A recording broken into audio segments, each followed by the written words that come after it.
आप देख सकते हैं यहाँ पे एक बूढ़ी आंटी जी हैं जो दातुन बेच रही हैं। तो नमस्ते आंटी जी।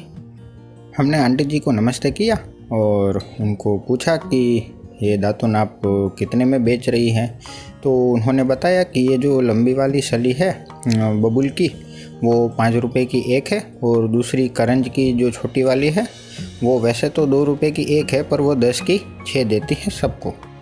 फिर हमने उनको पूछा कि डेली यहीं पे बैठती है, तो उन्होंने बताया कि हाँ डेली यहीं पे बैठती हैं। और कब से बैठ रही है, तो उन्होंने बताया कि काफ़ी टाइम हो गया, और जहाँ पे छाँव मिले वहाँ पे बैठती हैं वो। कभी सामने की साइड पे बैठती हैं तो कभी यहाँ पे बैठती हैं। फिर जब हमने इनको पूछा कि आपकी उम्र क्या है, तो उन्होंने बताया उम्र तो उनको पता नहीं है, अनपढ़ हैं, और बाकी भगवान का आशीर्वाद उनके ऊपर है और वो बस जी रही हैं और खुश हैं।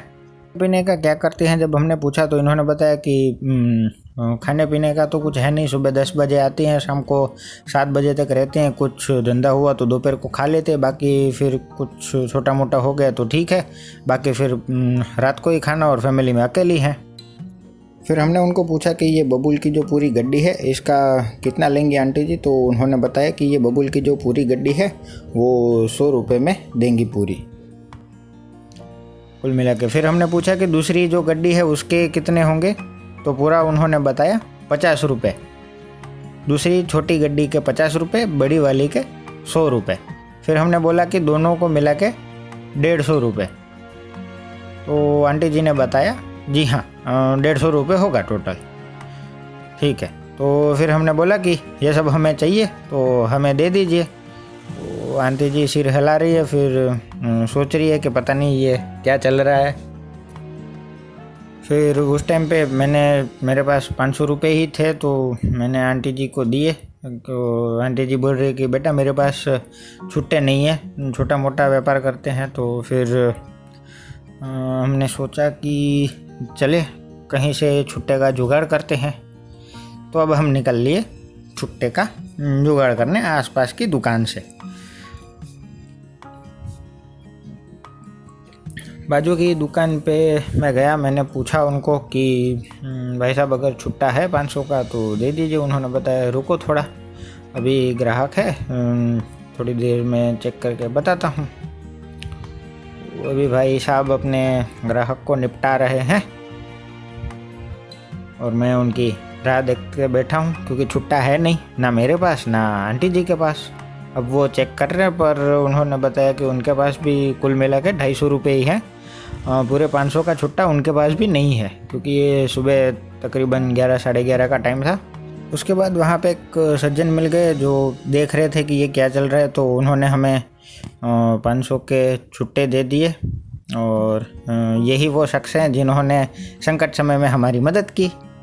और फिर वापस हम चल दिए आंटी जी के पास, और ये हमने आंटी जी को पूरे 150 रुपये जो उन्होंने बताया था पूरे दातुनों का भाव, वो उनको हमने दे दिया, और उनके सारे दातुन हमने ले लिए और उनकी मदद करने की एक कोशिश की, थोड़ा आराम कर सके उसके लिए। और ये अभी आंटी जी ने हमें दूसरी गड्डी जिसके 50 रुपये थे वो भी दे रहे। मैंने बोला कि उसकी कोई ज़रूरत नहीं, तो आंटी जी बताए रुको मैं इसको टाइट बांध के देती हूँ तो आप लोगों को ले जाने में आसानी होगी।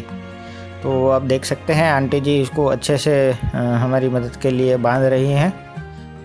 और हमने पूछा इनको कि इतने सालों से आप बैठ रही हैं, कभी ऐसा हुआ कि कोई आया और उसने आपका सारा सामान खरीद लिया? तो उन्होंने बताया ऐसा तो आज तक नहीं हुआ। और मतलब उनके एक्सप्रेशन से लग रहा था कि शायद वो अभी भी बिलीव नहीं कर पा रही थी कि ऐसा कुछ हुआ कि कोई आया और उन्होंने उनका सारा सामान एक ही साथ में ले लिया। तो अब आपका सब कुछ हमने ले लिया है, आपका आज का बिजनेस हो गया। तो अभी आप घर जाइएगा और आराम कीजिएगा। थोड़ा सा आराम भी सबको करना चाहिए। आपने बहुत मेहनत की, आज आप काम नहीं करोगे, आज आप आराम करोगे। तो उन्होंने बोला हाँ जी बेटा। अब मैं जो एक खाने की थाली पार्सल करवा के लेके गया था उनके लिए, वो मैंने उनको दी ताकि वो अच्छे से खा पाए भरपेट और फिर आराम से घर जा पाए या फिर घर जाके खा ले, जैसी उनकी इच्छा। और हमने आंटी जी को बताया कि इस उम्र में भी आप ये जो परिश्रम कर रही हैं, आप सबके लिए एक प्रेरणा स्रोत है, तो ये काम जारी रखिए और थोड़ा आराम भी कीजिए और भगवान आपको सपोर्ट करेगा, हम भी सपोर्ट करेंगे। तो आंटी जी ने हमने आशीर्वाद भी दिए कि बेटा खुश रहो। जय श्री कृष्ण।